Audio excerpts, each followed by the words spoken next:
and welcome back to my channel. My name is Eva. This is Eve the Vegan, where I share all things simple and sustainable living from the perspective of environment science student, ethical vegan and activist. I am surrounded by all of my barefoot shoes right now, and I really wanted to share with you my entire barefoot shoe collection. In fact, I'm even going to have a bit of a declutter because I do have quite a lot.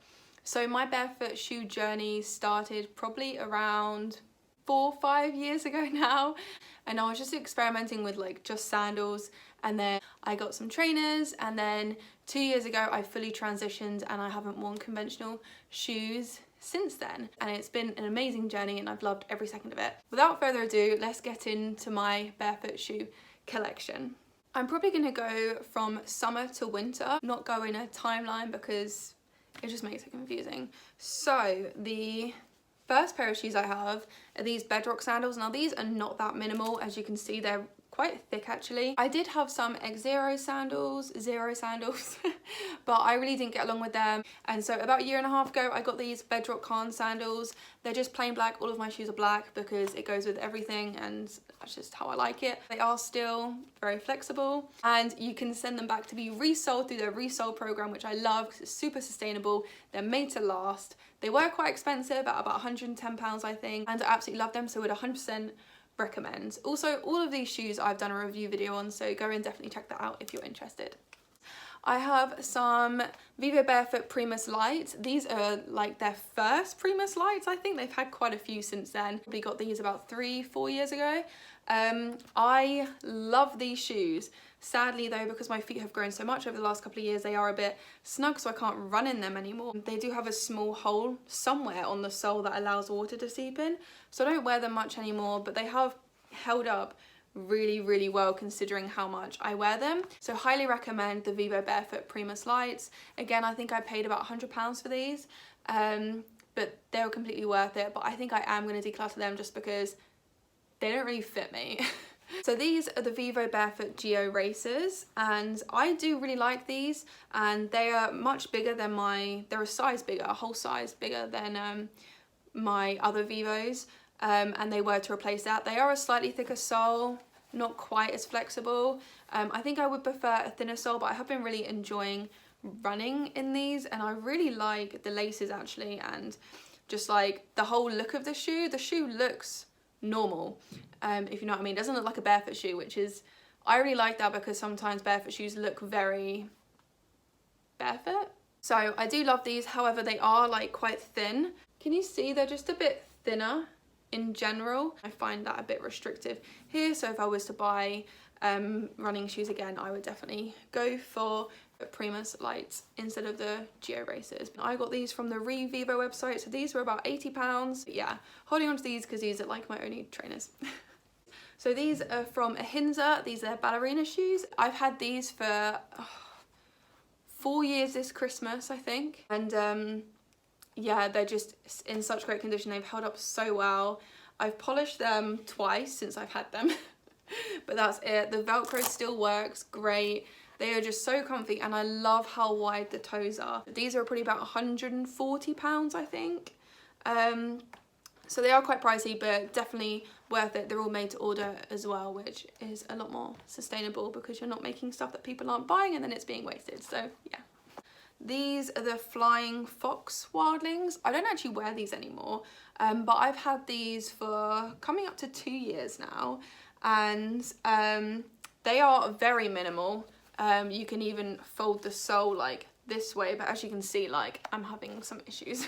Their soles are incredibly comfortable. I love the design of them.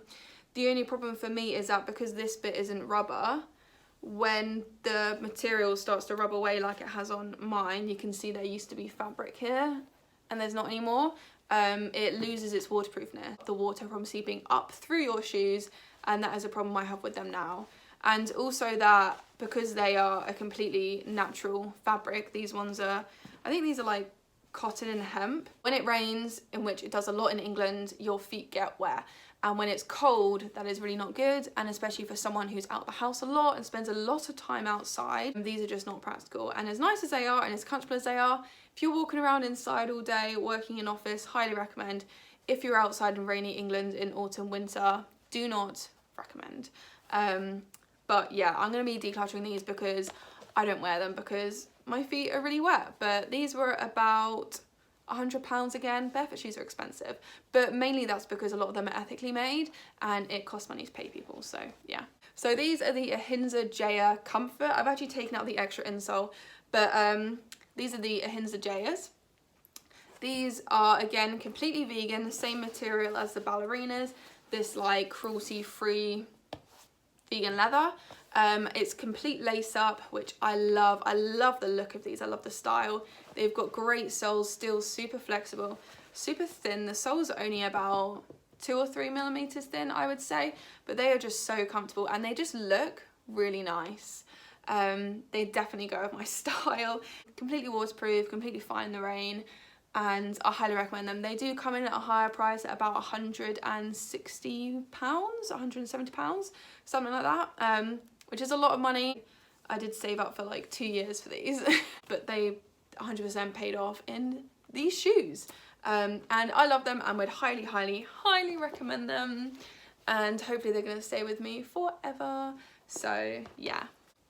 And then onto my last pair of shoes, which are really dirty, and I'm not even going to apologise. So these are the Xero Alpines. So these are actually snow boots, but I use them as hiking boots, walking boots. I do go in the snow because I am a skier, but I haven't been for a while because of the pandemic. These are great boots though. They are very sturdy. They still have a little bit of flex in the sole. You can see the lugs on it though, they're very grippy. And I love the fact that they have a similar style to conventional walking boots with the little hooks, which is really great. And they go up to the ankle, so they support your ankle, and they're nice, and they have this kind of rubbery, leathery bit around the edge, which kind of protects the base of your shoe from scratches and scrapes and all sorts, and they are waterproof. I've gone into water up to here, so yeah. They're about £120, and I've had them for about a year now. And yeah, I do really enjoy them. I get a lot of wear out of them. Evidently, they're always dirty. But yeah, definitely recommend. So in total, I have about 7 pairs of barefoot shoes, but I'm decluttering 2. So now I have 5, which I feel like is just like the perfect amount of shoes for me. I've got one for each thing I need it for, and they all go with all of my clothes. So happy days.